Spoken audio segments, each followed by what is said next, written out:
마가복음 10장 13절에서 16절 같이 읽겠습니다. 한 목소리로 다 같이 읽습니다. 시작.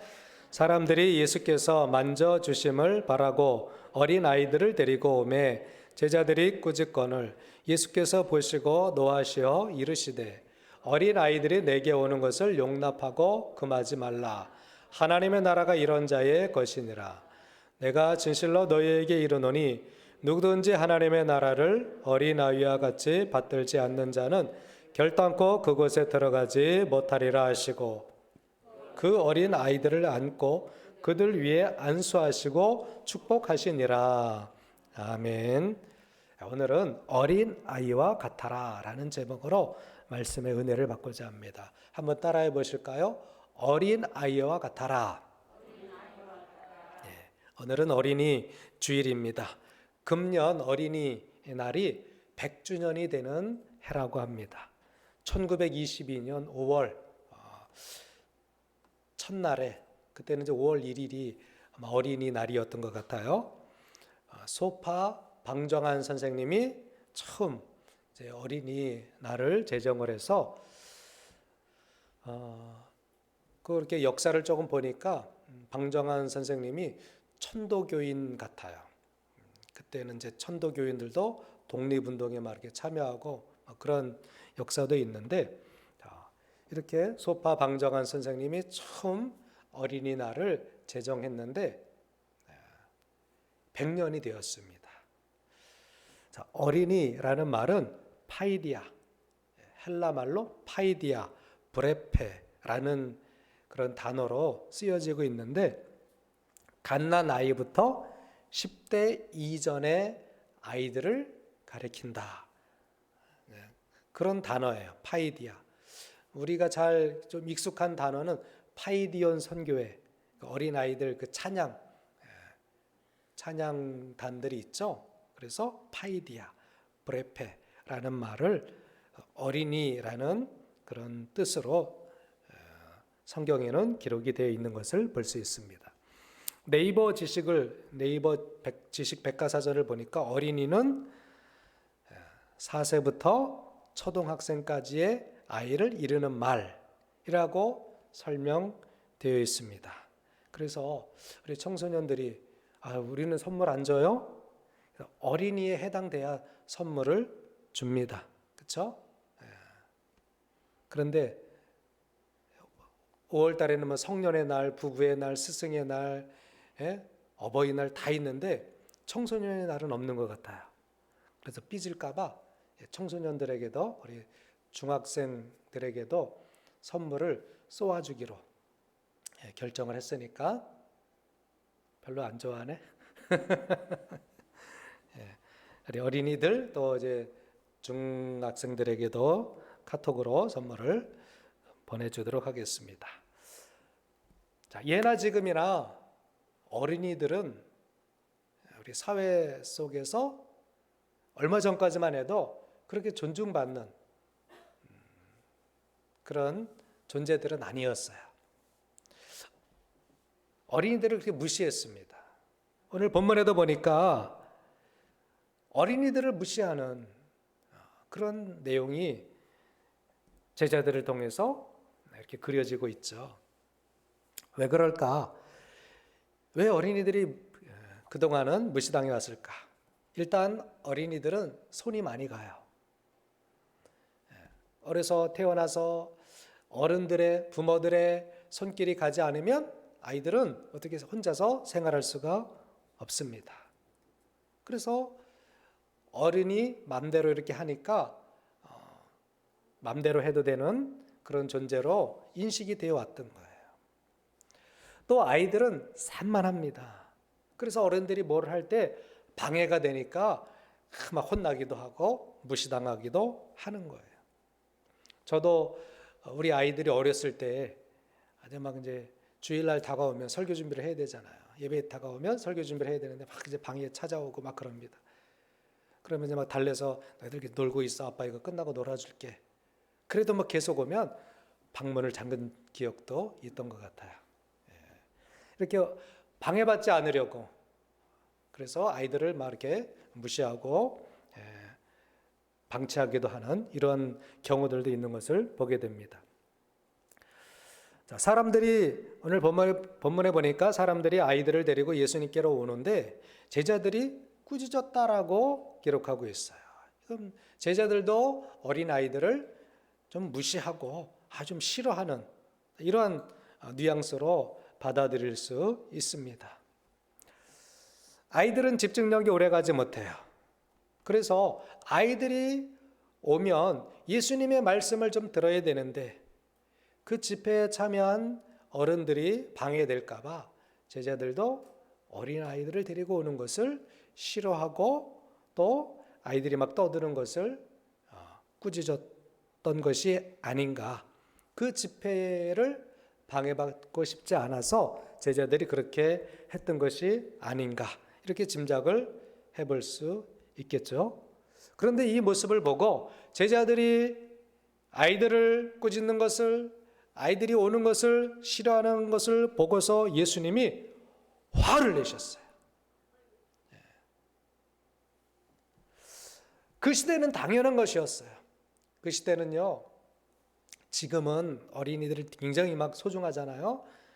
자기 자녀 하면 끔찍히 여기잖아요. 그런데 예수님 시대는요, 예수님 시대까지 갈 것도 없어요. 우리나라 20, 30년 전만 해도 아이들은 막 그렇게 사회적으로도 그렇게 위하지는 않았던 것 같아요. 예수님이 제자들의 모습을 보시고 화를 내셨어요. 그러면서 이렇게 말씀하십니다. 예수님이 화를 내신다는 것은 드문 일이잖아요. 그렇죠? 성전에서 장사하는 모습을 보시고 화를 내시고 그 위에는 별로 없잖아요. 그런데 어린아이들을 데리고 오는데 제자들이 그 어린아이들을 꾸짖고 데려오는 것을 싫어하는 것을 보시고 예수님이 아주 노하셨다고 그랬어요. 아주 드문 일이에요. 14절에 보면 예수께서 보시고 노하시오, 진노하셨다라는 거예요. 그러면서 이렇게 말씀하십니다. 어린아이들이 내게 오는 것을 용납하고 금하지 말라. 제자들은 집회에 방해되는 것 때문에 어린아이들을 이렇게 꾸짖었는데 예수님은 다 허용해라, 용납해라 라는 파격적인 선언을 하신 거예요. 예수님 시대에는요, 어린아이들이 존중받지 못하는 시대였습니다. 아이들은 당장 노동력이 될 수 없어요. 또 아이들이 당장 적이 쳐들어올 때 병사가 될 수 없습니다. 그래서 사회적으로도 천덕꾸러기가 된 거예요. 그런데도 예수님은 어린아이들을 내게 오는 것을, 어린아이들에게 내게 오는 것을 용납하라, 금하지 말라라고 말씀을 하신 것입니다. 굉장히 파격적인 그런 선언이십니다. 용납하셨다, 용납하라 라는 말은 무슨 뜻이냐? 너그러운 마음으로 남의 말이나 행동을 받아들인다 라는 뜻입니다. 당시 문화로서는 아이들을 향한 아주 굉장한 파격적인 대우였다라는 것입니다. 어른들은 아이들이 막 와서 치근덕거리는 거 싫어하죠. 그래서 이 어른이 된다라는 말, 정말 어른답다라는 말이 그냥 되는 게 아니에요. 쉬운 일이 아닙니다. 저도 아이들을 키워보고 이렇게 성년이 되어 살아가지만 정말 좋은 어른이 된다라는 것은 그냥 되는 것이 아니다라는 것을 깨닫습니다. 그럼 누가 어른이냐? 용납할 줄 알아야 어른인 거예요. 우리 사회적으로도 보면 정말 누가 어른입니까? 용납하는 사람이 어른이에요. 그런데 정치 지도자들, 사회적인 이런 모습들을 보게 되면 서로 용납하는 것이 쉽지 않습니다. 서로 경쟁을 하죠. 서로 견제합니다. 서로 비방을 합니다. 서로 시기는 합니다. 그런데 용납하는 어른들이 별로 없어요. 어른이 되면 더 마음이 급해지는 것 같아요. 어른이 되면 쉽게 화가 나는 것 같아요. 왜? 막 뜻대로 안 되니까. 저에게도 그런 마음들이 조금씩 생기는 것 같아요. 이거 그래서 기도해야 되겠구나라는 생각을 하게 되는데, 용납하는 것이 어른이에요. 용납할 줄 아는 마음을 가진 사람이 진정한 어른이에요. 받아들이는 것. 남의 실수도, 또 어린아이들의 산만함도 받아들이는 것. 이게 어른이에요. 우리는 서로 용납하기를 힘쓰시기를 주의 이름으로 부탁을 드립니다. 예수님도 강하게 요구하신 거예요. 용납하라. 아이들이 내게 오는 것을 용납하고 금하지 말라. 그래요. 그 집회에 아이들이 막 돌아다니고 떠들고 막 찡찡거리고 막 그러면 얼마나 그 집회가 좀 산만하기는 할 거예요. 그렇죠? 그렇지만 예수님 그것을 용납하신 거예요. 물론 그 부모가 크게 그 집회에 방해되지 아니하도록 아이들을 잘 관리하는 것도 필요하겠죠. 그러나 큰 대의적인 차원에서 예수님은 아이들을 다 용납하셨다라는 것입니다. 자, 우리 성인들이 어린 아이들을 용납하고 축복해야 될 이유가 어디 있습니까? 아이들은 손도 많이 가고 아이들은 산만하고 말도 뭐 잘 안 듣고 그러는데도 용납하고 축복해야 됩니까? 예, 그렇게 해야 돼요. 왜 그렇죠? 따라하세요. 예수님이 그렇게 하셨기 때문에. 예수님이 말씀하셨기 때문에 어린아이들이 내게 오는 것을 용납하고 금하지 말라. 그리고 예수님은 어떻게 하셨어요? 아이들을 안고 그들에게 안수하시고 축복하셨어요. 예수님이 그렇게 하셨기 때문에 우리 성도들은, 우리 어른들은 당연히 예수님처럼 해야 되는 것이 우리의 도리예요. 우리 예수님을 따르는 사람들이에요. 예수님을 믿는 사람들이에요. 당장 아이들이 말 안 듣는다고, 당장 아이들이 산만하다고 막 폭력을 행하고 또 미워하고 그러면 어른다운 모습이 아닌 것입니다. 예수님이 그렇게 하셨기 때문에 우리도 내 자녀들만 아니라 다른 아이들도 용납할 줄 아는 성숙한 성도가 될 수 있기를 주님의 이름으로 부탁을 드립니다. 요즘은요, 사춘기가 초등학생 때부터 시작이 돼요. 사춘기가 되면 아이들이 말을 잘 안 듣습니다. 사춘기 아이들은 엄마 말을 잘 안 들어요. 근데 이번에 제가 뉴스를 보니까 사춘기 아이들이 엄마의 말을 안 듣는 이유를 스탠퍼드 대학 연구팀이 밝혀내었다고 합니다. 별걸 다 연구하죠. 아이들이 말 안 듣는 이유를 연구한 거예요. 그래서 7살부터 16살 아이들을 연구하는데 엄마의 목소리와 다른 여성의 목소리를 들려주었대요. 그 목소리를 들려주면서 뇌의 모습을 촬영을 했다고 합니다. 연구진들은 문장이 아니라 무작위로 섞인 단어들을 엄마의 목소리와 또 다른 여성의 목소리를 들려줄 때 어떻게 그 뇌가 반응하는지 그 결과를 추적을 한 것입니다. 그래서 이제 7살부터 12살 아이들은 엄마의 목소리에 더 반응을 나타냈다고 합니다. 엄마의 음성에 강한 반응을 나타냈고 13세부터 13세 이후부터는 낯선 목소리에 그 뇌가 더 빨리 반응을 한다라는 결과를 이제 발견을 해낸 거예요. 그래서 10대의 자녀와 소통이 안 되는 이유는 뇌 반응 때문에 그렇습니다. 그러니까 아이의 뇌가 새로운 목소리에, 새로운 상황에 더 관심을 나타내기는 시기가 바로 사춘기이기 때문에 엄마의 말에는 덜 반응을 하는 거예요. 사춘기가 되면. 그러나 다른 목소리, 선생님이나 친구들이나 어떤 이성 친구나 이런 목소리에 더 관심을 나타내기 때문에 당연히 말을 안 듣게 된다라는 것입니다. 뇌과학연구소 조일스 박사는 이런 이야기를 합니다. 어렸을 때는 엄마한테 보상을 받지만 나이가 들면서 엄마보다는 다른 곳에서 받는 보상들이 더 가치 있고 더 의미가 있다라고 내가 학습을 하는 것으로 보인다. 그렇기 때문에 친구들한테 받는 기쁨이나 선생님 등 사회 활동을 하면서 나한테 주는 보상에 관심을 더 갖게 되는 거예요. 그래서 미국의 연구진들이 부모들이 10대 자녀와 의사소통이 제대로 안 돼 좌절감을 느낄 수 있지만 충분한 이유가 있는 것이다.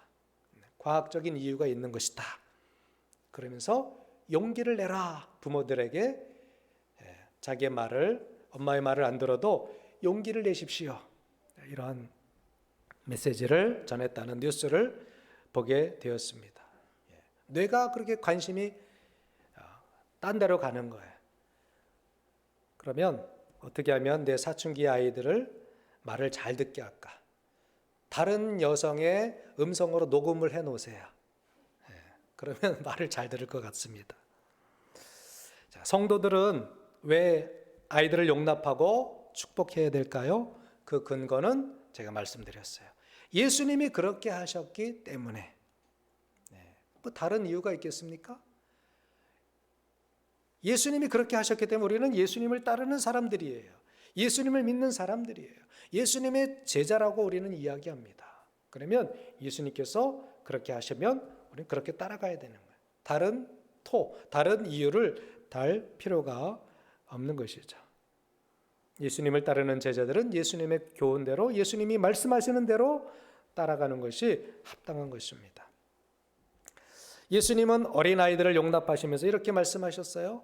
하나님의 나라가 이런 자의 것이니라. 어린아이를 안아주시면서 하나님의 나라가 이런 자의 것이니라.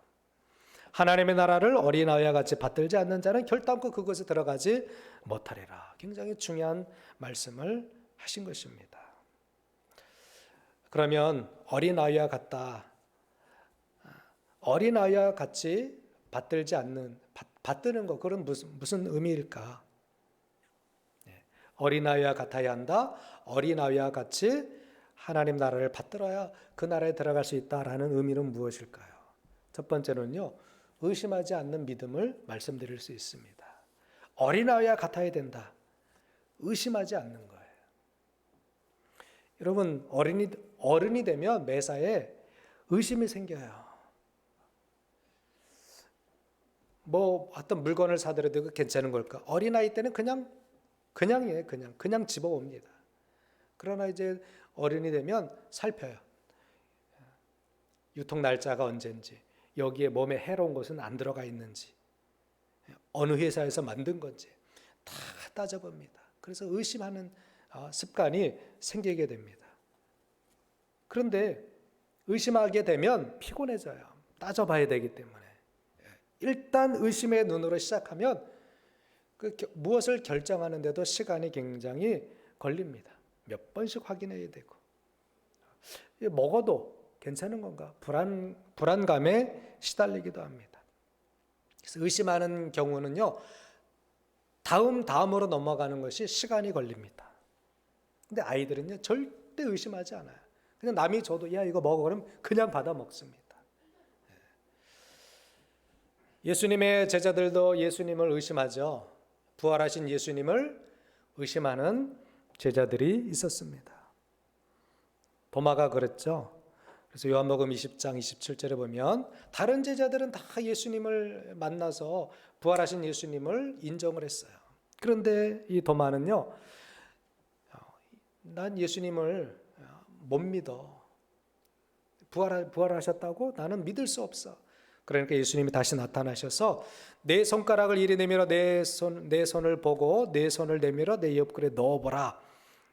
이렇게 말씀하십니다. 그러면서 믿음 없는 자가 되지 말고 믿는 자가 되라. 의심하지 말라. 라는 말씀이시죠. 또 이렇게 말씀하셨습니다. 너는 나를 본고로 믿느냐? 보지 못하고 믿는 자는 복되도다. 의심의 마음이 강하게 들면 보고도 못 믿어요. 만져보고도 못 믿어요. 주님이 어린아이와 같아야 된다라고 말씀하신 것은 의심 없는 믿음을 강조하시는 것입니다. 하나님께 영광을 돌리는 사람은 의심하는 사람이 아니에요. 의심하지 않고 믿는 사람이 하나님 앞에 영광을 돌려드릴 수 있는 것입니다. 로마서 4장 20절에도 보면 믿음이 없어 하나님의 약속을 의심하지 않고 믿음으로 견고하여져서 하나님 앞에 영광을 돌리며 라고 말씀하고 계십니다. 일단 의심이 생기면 하나님 앞에 나아갈 수가 없는 거죠. 그러나 의심하지 않는 자, 그대로 믿는 자, 바로바로 믿는 사람은 하나님 앞에 영광을 돌리게 된다라는 것입니다. 야고보 사도도 말씀하고 있어요. 야고보서 1장 6절에서 8절 그 중반절부터 보게 되면 의심하는 자는 마치 바람에 밀려 요동하는 바닷물결 같으니 이런 사람은 무엇이든지 주께 얻기를 생각하지 말라.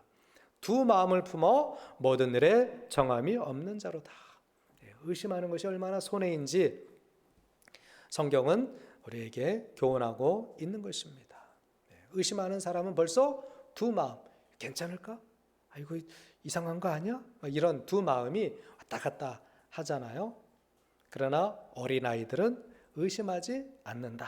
어린아이와 같아야 된다. 어린아이와 같이 받들어야 된다. 그런 사람이 하나님의 나라에 들어가는 사람이다 라고 말씀하시는 것입니다. 의심 없는 순수한 믿음을 말씀하시는 거예요. 하나님께서 아브라함을 인정하시는 것도 그가 의심하지 않고 믿었기 때문에 내가 본토 친척 아비집을 떠나라. 내 자손이 하늘의 별처럼 많아지게 하리라 라고 하셨을 때에 아브라함은 그냥 묻지도 따지지도 않았어요. 하나님의 말씀이기 때문에 그는 즉시 순종하는 것입니다. 이러한 순수한 믿음이, 의심하지 않는 믿음이 그를 위대한 인물로 만들었던 것입니다. 저와 여러분들도 성경을 믿을 때에는 의심하지 않고, 하나님의 말씀은 의심하지 않고 믿는 어린아이와 같은 그런 믿음이 될 수 있기를 주의 이름으로 부탁을 드립니다. 두 번째로 어린아이와 같아, 어린아이와 같이 받들어야 된다라는 의미는 무엇일까요? 순결함을 의미합니다. 어린아이들의 특징 중 하나가 꾸밈이 없다라는 것입니다. 아이들에게 무엇이든 물어보면 아이들은 숨김없이 그대로 이야기합니다. 어른들은 감추려고 하죠. 예를 들어서 부부싸움을 했어요. 말 다툼을 했어요. 그런데 어른들에게 물어보면 무슨 일 없었어요? 그러면 아무 일도 없었어요 라고 이야기합니다. 아이들한테 물어보면 어제 엄마 아빠 싸웠어요. 이렇게 바로 이야기합니다. 꾸밈이 없어요. 부모님들이 자신들의 어떤 그런 좋지 않은 모습이 드러날까 봐 얘야 절대 누가 할머니가 와도 할아버지가 와도 엄마 아빠 싸웠다고 절대 이야기하면 안 돼. 그렇게 이야기하면 엄마 아빠가 말하지 말랬어요. 그러면서 이야기 다 하죠. 그러니까 아이들은 꾸미지 않는다라는 거예요. 그냥 있는 그대로, 본대로, 느낀 대로 그대로 이야기하는 것이 아이들의 특징이에요. 그냥 순수한 거예요. 그냥 순결한 것입니다. 이 순결함은 우리 예수 믿는 사람들의 특징이 되어야 합니다. 아멘. 순결해야 돼. 하나님 앞에서 감출 것이 없어요. 꾸밀 것이 없는 것입니다. 예수님은 제자들을 보면서 이렇게 말씀하셔요. 마태복음 10장 16절의 말씀이죠. 보라, 내가 너희를 보냄이 양을 이리 가운데 보낸 것 같도다. 그러므로 너희는 뱀같이 지혜롭고 비둘기같이 순결하라. 순결하라라고 말씀을 하셨습니다. 인생 전체를 놓고 보더라도 내 인생에 가장 순결하고 순수한 때가 언제일까? 언제겠어요, 그렇죠? 어린아이 시절. 그때 정말 순수했어요.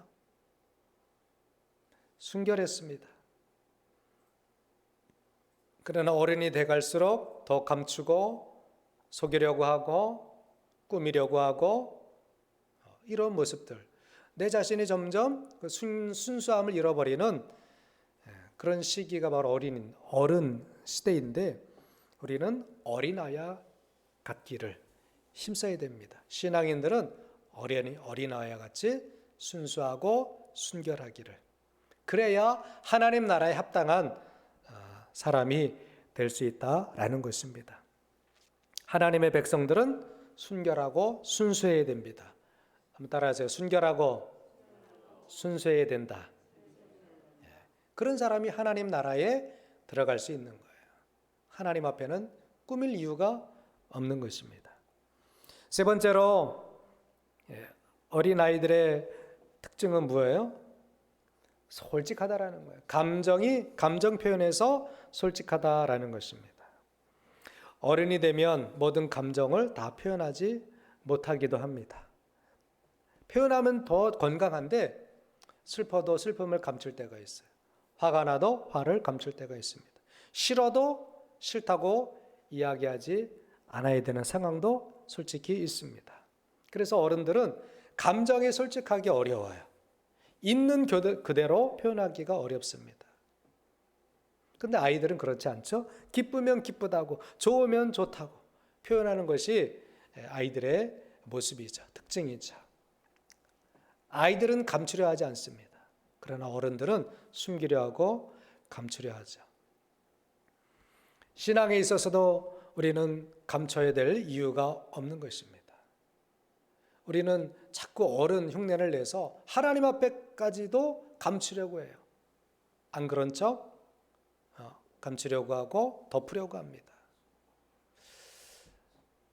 하나님 앞에서는 정말 마음껏 찬양해야 되는데 내가 마음껏 찬양하면 조금 이 위신이 떨어지는 것 같아요. 하나님 앞에서 정말 울어야 되는데 울면 체면이 상할 것 같은 이러한 어른스러움 때문에 하나님 앞에 솔직히 나아가지 못하는 경우들도 많다라는 것입니다. 아이들은 어떻습니까? 당장 울죠. 당장 혼나면 울기도 합니다. 당장 뭐가 마음에 안 들면 앙 하고 울음을 터뜨리기도 합니다. 아이들은 감정에 솔직해요. 어린아이와 같아야 한다. 누구든지 하나님의 나라를 어린아이와 같이 받들지 않는 자는 결단코 그것에 들어가지 못하리라 말씀하신 뜻은 하나님 앞에서 솔직한 그 마음으로 나가야 된다라는 것입니다. 다윗은요, 어린아이와 같은 솔직한 신앙인이었어요. 그런 마음을 가지고 있었습니다. 다윗은 하나님 앞에 찬양할 때에 어린아이와 같이 찬양했습니다. 특히 다윗 성으로 언약궤가 들어올 때 얼마나 좋아했으면 백성들 앞에서 왕의 체면이고 뭐고 바지가 흘러내리는 것도 모르고 하나님 앞에서 기뻐 춤을 췄다고 했습니다.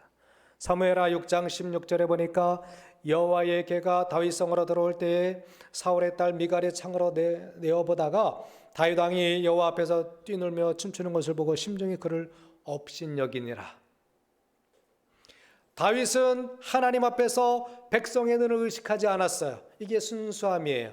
그러나 미갈은 어른 흉내를 냈어요. 하나님 앞에서 사람들의 눈을 더 의식했습니다.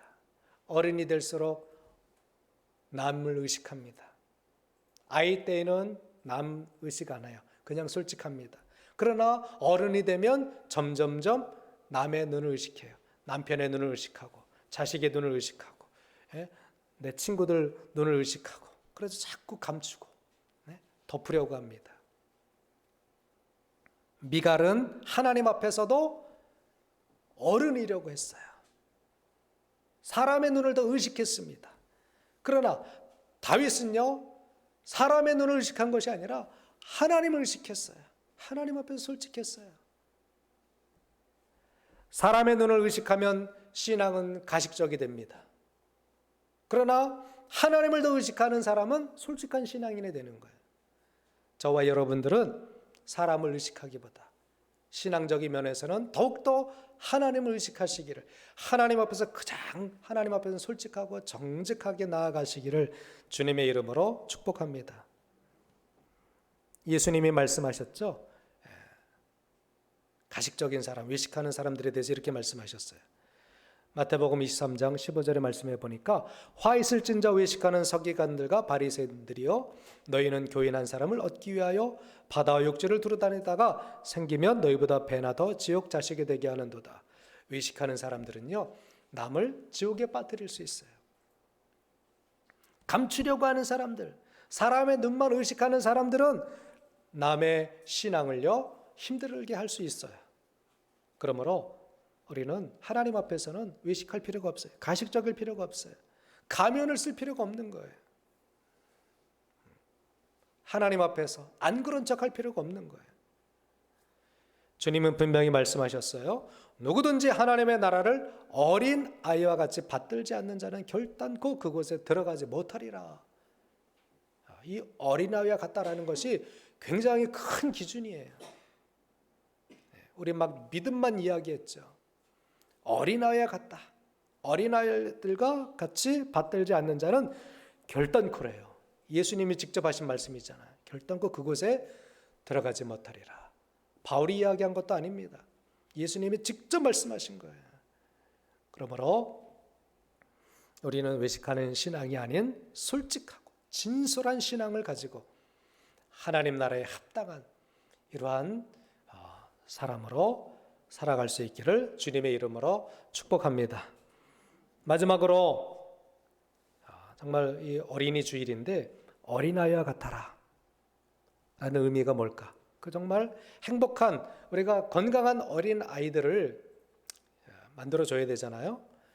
그러면 화목한 가정에서 건강한 아이들이 만들어진다라는 것을 명심해야 됩니다.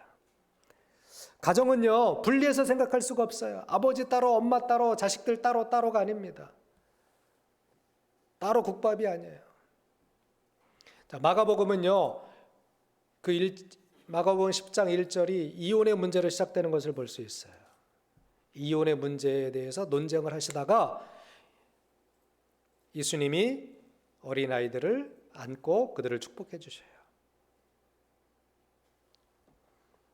예수님은 마가복음에서 이혼에 대해서 허용하시는 말씀을 하시지 않아요. 율법에는 증서를 주고 이혼하라라고 기록했지만 예수님은 절대 나누지 못할 것이다 라고 말씀을 하시는 것을 보게 됩니다. 마가복음 10장 8절에서 10절에 보니까 그들이 한 몸이 될지니라 이러한즉 이제 둘이 아니요 한 몸이니 그러므로 하나님이 짝지어 주신 것을 사람이 나누지 못할지니라 라고 말씀을 하시면서 아이들을 축복하신 거예요. 그러니까 건강한 가정에서 건강한 아이가 나오는 거예요. 요즘은 삶이 복잡하고 개성이 강한 시대입니다. 그래서 이혼이 만연해지고 있어요. 우리 기독교인들은 이혼을 쉽게 생각해서는 안 됩니다. 예수님이 하셨던 것처럼 절대 하나님의 짝지어 준 것을 사람이 나누지 못할지니라. 우리는 여기에 더 집중을 해야 되는 거예요. 이혼은 아이들에게 가장 큰 충격을 줍니다. 전쟁을 실제로 겪는 것과 같은 트라우마가 이혼을 통해서 아이들의 마음속에 생기는 거예요. 우크라이나에 지금 전쟁이 있잖아요. 그 어린이들이 막 죽고 그렇습니다. 그 어린이들이 얼마나 충격이 클까요? 그런 전쟁을 겪지 않더라도 이혼하는 가정에서 자라는 아이들은요, 전쟁을 겪는 것과 같은 똑같은 충격이 분명히 있습니다. 이런 이혼의 논쟁 이후에 예수님은 더욱더 아이들을 용납하고 아이들을 안아주고 아이들을 축복하셨다라는 것을 우리가 생각을 해봐야 됩니다. 정신적으로, 환경적으로 건강한 가정에서 건강한 아이가 만들어지고 그 아이가 건강하게 성숙할 수 있는 것입니다. 깨어진 가정에서 절대로 건강한 정신의 아이가 나올 수 없다라고 생각이 됩니다. 가정에서는 구성원들이 각자 각계가 아닙니다. 서로 연결되어 있는 거예요. 서로 존중해야 되는 거예요. 서로 용납해야 되는 것입니다. 부부가 행복해야 자녀가 행복한 거예요. 또 자녀가 행복해야 부모도 행복한 것입니다. 따로따로 분리할 수가 없는 것이죠. 그러므로 이 가정의 달에 더욱더 온 가족이 할머니, 할아버지, 부부, 손자, 자녀 모두가 더 행복한 화목한 가정 될 수 있기를 힘쓰시기를 주의 이름으로 축원합니다. 우리는 다른 어린아이들을 용납할 줄 아는 사람이 되어야 합니다. 또 순결한 신앙인이 되어야 합니다. 하나님 앞에서 가식적이지 않은 솔직한 감정의 표현이 있어야 됩니다. 가정이 화목하지 않으면 건강한 아이가 나올 수 없다라는 것도 생각해야 됩니다. 아이들은 어려서부터 사랑의 자양분을 많이 먹고 자라야 그 아이가 성숙한 아이, 건강한 사회 구성원이 된다라는 것을 우리가 알아야 됩니다. 어른은 어린 아이들에게 진정한 어른 신앙인의 모습을 보여줘야 됩니다. 아름다운 신앙을 계승하기 위해서는 내가 성숙한 어른이 되어야 됩니다. 행복한 부부는 행복한 자녀를 양육할 수 있습니다. 행복한 가정은, 화목한 가정은 사회에서도 굉장히 좋은 영향력을 미치는 것입니다. 그러므로 저와 여러분, 어린아이와 같아라. 내가 아무리 나이가 있어도 하나님 앞에서, 주님 앞에서 어린아이와 같기를 힘쓰시기를 주님의 이름으로 축복합니다. 그래야 할 때 온 가정이 다 화목한 거예요. 마지막으로 시편 128편 3절 4절 함께 읽고 마치도록 하겠습니다. 시작. 내 집 안방에 있는 내 아내는 결실한 포도나무 같으며 내 식탁에 둘러앉은 자식들은 어린 감람나무 같으리로다. 여호와를 경외하는 자는 이같이 복을 얻으리로다. 아멘. 온 가족이 다 하나님의 복을 받는 행복한 가정, 행복한 5월달 되시기를 다시 한번 예수님의 이름으로 축원합니다. 우리 함께 마지막으로 한번 결단하며 기도하겠습니다.